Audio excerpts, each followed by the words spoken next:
মধুপুর ইসলামিয়া নুরানি মক্তবের উদ্যোগে ইসলামিক সাংস্কৃতিক অনুষ্ঠান ও জলসার অনুষ্ঠিত হল তেঘরি নাজিরপুরের মধুপুর ফুটবল ময়দানে। সকাল 8টা নাগাদ মক্তবের স্টুডেন্টদের র্যালির মাধ্যমে অনুষ্ঠানের সূচনা হয়। কোরআন তেলাওয়াতের মধ্য দিয়ে আজকের অনুষ্ঠানের মূল পর্ব শুরু হয়। অনুষ্ঠানে দোয়া প্রতিযোগিতা, কেরাত প্রতিযোগিতা, আজান প্রতিযোগিতা, গজল প্রতিযোগিতা ও কুইজ প্রতিযোগিতা অনুষ্ঠিত হয়। অনুষ্ঠানে প্রধান বক্তা হিসাবে উপস্থিত ছিলেন আলহাজ হাফেজ কারি মৌলানা মিকাইল আহমেদ আশিকি এবং উপস্থিত ছিলেন ভরতপুরের বিধায়ক হুমায়ুন কবির মহাশয়। সমস্ত অনুষ্ঠানটি পরিচালনা করেন হাফেজ কারি মৌলানা ফেরদাউস সাহেব। অনুষ্ঠানে সকল বিজয়ী প্রতিযোগীদের হাতে পুরস্কার ও সার্টিফিকেট তুলে দেওয়া হয় মক্তবের কমিটির পক্ষ থেকে। কেন পেছনে থাকে মানুষ, লাশকে আগে কেন রাখা হয়? জীবনের কোনো ভরসা নাই, মৃত্যু তোমাকে একদিন চাকতেই হবে। মৌ তোমার প্রেম সমাধি সাজিয়ে তোমায় নিয়ে যাবে, ঠিক না? আরে এজন্যই রেখে তোমাকে আসবো বন্ধু, ফিরে তুমি আর আসতে পারবে না। দুঃখের সময় সবাই পিছে আর খুশির সময় সবাই আগে, ঠিক না বলেন ভাই? যেদিন আজরাইল আসিয়া যাবে ভাঙবে না মোর ঘুম। ভাই আপনি ভাঙবে না? আজরাইল এসে গেলে মৌত হয়ে গেলে ঘুম ভাঙবে? যেদিন আজরাইল আসিয়া যাবে ভাঙবে না আর ঘুম, ভাঙবে না আর ঘুম। সেদিন নাম ঠিকানা, সেদিন নাম ঠিকানা বদল হবে, সেদিন নাম ঠিকানা বদল হয়ে নাম হবে মরহুম। যেদিন আজরাইল আসিয়া যাবে ভাঙবে না আর ঘুম। ও তোর অশ্রু চোখে ছবি এঁকে রাখলি যারে বুকে, ও তোর ব্যথার সাগর উতলে ওঠে কেউ গেল না দেখে। হাই হাই নকল মধু তো খুঁজতে গিয়ে সবাই গেল বেঁকে, আরে নকল মধু তো খুঁজতে গিয়ে সবাই গেল বেঁকে। তোর মত রানী রুহ খানি নেবে তোর যখন, আরে তোর মত রানী রুহ খানি নেবে তোর যখন। আরে ঘুমের কোলে পড়বি ঢলে শিশুদের মতন, ওরে ঘুমের কোলে পড়বি ঢলে শিশুদের মতন। সেদিন রুল্লা ঝেড়ে রোজ হাসরে উঠবে তোর বদন, সেদিন রুল্লা ঝেড়ে রোজ হাসরে উঠবে তোর বদন। আরে বদনে কি মারবে ঝিলিকি তোর পূর্ণিমা কিরণ। ও মিয়া সাহেব, ও ভাইরা বাজিরা আমার, আল্লাহ নবী জানালেন আমার সাহাবারা তোমরা শুনে নাও, জেনে নাও, আমি রাসূলুল্লাহ আমার কাছে প্রশ্ন করো, এত নবীর উম্মত উম্মাতানিরা কাল কিয়ামতের দিন থাকবে, আমি আখিরি জামানার নবী, আমার উম্মত উম্মাতানিদেরকে আমি কিভাবে চিনে নেব? ও সাহাবারা শুনে নাও, জেনে নাও, আমার উম্মত উম্মাতানিরা সালাত আদায় করার আগে আগে, নামাজ আদায় করার আগে তারা যে ওযু করে নিত, ওই ওযু করার সময় তাদের মুখমণ্ডলটা ধৌত করা হতো, হাতের কনুপন্ত ধৌত করা হতো, পায়ের ওই যে গোড়ালি 4 আঙ্গুল উপর পর্যন্ত ধৌত করা হতো। এই ধোয়া জায়গাগুলো কিয়ামতের দিন নূরে নূরান্বিত হয়ে যাবে। আমি রাসূলুল্লাহ, আমি আখিরি জামানার নবী, আমার উম্মত উম্মাতানিদের আমি তাদের ওযু করার চেহারাগুলো দেখে আমি চিনে চিনে কাছে ডেকে নেব। ভাই ওযু হয় তো? ওযুর ফরজ করা বলেন তো? একজন মানুষ বলে তো, জেনারেল ছেলে বলুন, এতগুলো মিশন আছে দেখলাম জেনারেল শিক্ষিত, আলহামদুলিল্লাহ জেনারেল ভাই বলেন ওযুর ফরজ কয়টা? হ্যাঁ ভাই, জেনারেল না দার্সে নিজামি?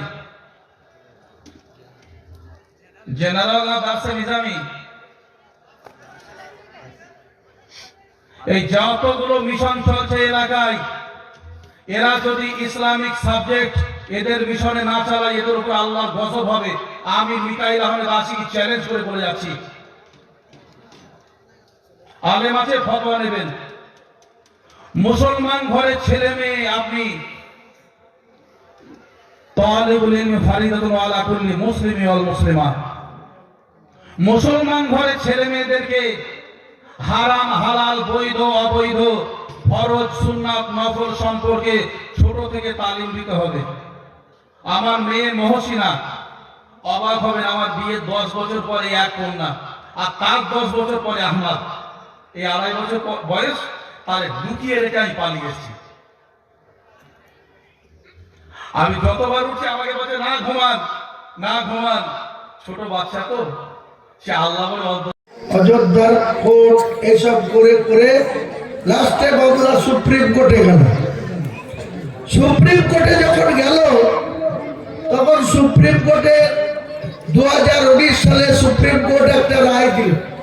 সেই রায়ে বলল যে হিন্দু সমাজের আবেগের জন্য এই বাবরি মসজিদ যেখানে অবস্থিত ছিল সেটা ভেঙে ফেলা হয়েছে, এই জায়গাটাকে রামলীলার জায়গা হিসাবে দিয়ে দেওয়া হলো। রায়ে তিনি পরিষ্কার উল্লেখ করলো, কোনো রেকর্ড নাই, আপনাদের বাপ দাদার সম্পত্তি ওয়ারিশ সূত্রে মালিক হন, যে কোনো ছেলে মেয়ে তার অংশ মোতাবেক। সেখানে পরিষ্কার একটা সুপ্রিম কোর্টের মতো প্রধান বিচারপতি 5 জনের ডিভিশন বেঞ্চ পরিষ্কার করে বললো শুধুমাত্র হিন্দুদের আবেগের জন্য তাদের এই জায়গাতে রামলীলাকে দিয়ে দেওয়া হলো, তারা রাম মন্দির করবে। সেকেন্ড প্যারাগ্রাফে অর্থাৎ এ জাজমেন্টের এতে বলে দিল যে আবেগের জন্য হিন্দুদের দিয়ে দেওয়া হলো। সেকেন্ড বলল যে 5 একর জায়গা উত্তরপ্রদেশের সরকারকে দিতে হবে, বাবরি ট্রাস্টকে। জায়গাও দিয়েছে, কোথায় দিয়েছে জানেন? একদম এটা নদীর ধারে, যেখানে 15% মুসলিম বাস করে। এই 15%-এর মধ্যে 5% একটু শিক্ষিত বা অর্থনীতির দিক থেকে একটু শক্তিশালী, আর 10% মুসলমান দিন আগে দিন খায়, দিদি নির্মাণ শ্রমিক এবং একদম গরিব মানুষ। তাহলে বলুন, যেখানে সরকারকে জায়গা দিতে বললো সুপ্রিম কোর্ট, কিসের জন্য? বাবরি মসজিদ তৈরি করার জন্য। সেই বাবরি মসজিদে যেখানে জায়গা মিলল মাত্র 14 কিলোমিটার দূরে, 15% মুসলমানের বাস, সেখানে বলছে তোরা বাবরি মসজিদ করো। আমি যেখানে 70%, 72% বাস যে জেলায়, যে বেলডাঙ্গাতে শতকরা 75টা মুসলমানের বাস, সেখানে যখন আমি বাবরি মসজিদের কথা ঘোষণা করছি 1 বছর আগে, তখন থেকে সরকার কিছু বলল না, মমতা বন্দ্যোপাধ্যায় কিছু বলল না। আপনাদের সরুলিয়া মাদ্রাসাতে আমি ঘোষণা করেছিলাম, তার আগে কলকাতায়, পরের দিন কলকাতায় গিয়ে প্রেস মিডিয়াতেও বলেছিলাম, আপনারা সব রেকর্ডিং করেছিলেন। তখন থেকে এই সরকার আমাকে কিচ্ছু বলল না যে না তুমি বাবরি মসজিদ করতে পারবে না বা তোমাকে বাবরি মসজিদ করতে দেবো না। আমার তলায় তলায় RSS-এর সাথে সেটিং আছে, আমি বিজেপির বাইরে যেতে পারবো না। মুসলমানের ভোট নিব আর মুসলমানদের উপরে উপরে ভালোবাসবো, একটা কথা আছে না, মুসলমানের মুরগি পোষা, একটা কথা আছে, জামাই আসলে মুরগি ধরে জবাই করে খাই দেয় আত্মীয়তা। তা মমতা ব্যানার্জির মুসলমানদের প্রতি দরদ হচ্ছে ঠিক হয়েছে। তিনি আমাকে ডেকে বলছেন বাবরি মসজিদ করা যাবে না। কেন? তাহলে আমরা আগে বুঝতে পারিনি, তুমি অনেক দিন থেকে বলেছ, আমরা এটাকে কর্ণপাত করিনি, কিন্তু এখন যে অবস্থা, এটা ন্যাশনাল ইস্যু হয়ে গেছে, গোটা ভারতবর্ষের মানুষ এটা নিয়ে খুব চিন্তায়। কাজে তোমাকে এই বাবরি মসজিদ ইস্যু থেকে সরে আসতে হবে। আমি বললাম আমি কোনো মতেই এই ইস্যু থেকে সরব, কারণ সুপ্রিম কোর্ট যে রায় দিল তাতে তো বাবরি মসজিদ করার জন্য 5 একর 15 বিঘি জায়গা দিয়েছে, সেখানে তারা করতে পারেনি। আমি তো আপনার অর্থ সাহায্য চাইছি না। আপনি সরকারি টাকায়, মুসলমানদের ট্যাক্সের টাকায় আপনি 400 কোটি খরচ করে জগন্নাথ মন্দির করছেন, আপনি 1,10,000 করে হিন্দুদের পুজো করার জন্য অনুদান দিচ্ছেন, আপনি কার্নিভাল করছেন ইউনিক্সকে নাম তোলার জন্য, কলকাতার রেড রোডকে ব্লক করে ওই দুর্গা প্রতিমার স্যালুট নিচ্ছেন, আপনি কলকাতার রাজারহাটে 1100 কোটি টাকার জায়গা যেটা সরকারি সম্পদ, মুসলমানদের অধিকার আছে, সেটা হিন্দুদের ট্রাস্টকে দিয়ে দিচ্ছেন মন্দির করার জন্য। শিলিগুড়িতে 21 একর জায়গা, সেখানেও একটা মন্দির করার জন্য ঘোষণা করে দিয়ে চলে আসবেন। 34 বছরের জ্যোতিবাবু বুদ্ধবাবুর সরকার টাইমে সাগর মেলা হয়নি? এর 14 বছর ধরে মুসলমানদের ভোট নিয়ে সাগর মেলাতে গোটা রাজ্যের পুলিশ নিয়ে, মন্ত্রীদের নিয়ে সাধু সন্ন্যাসীদের পরিষেবা দিচ্ছে।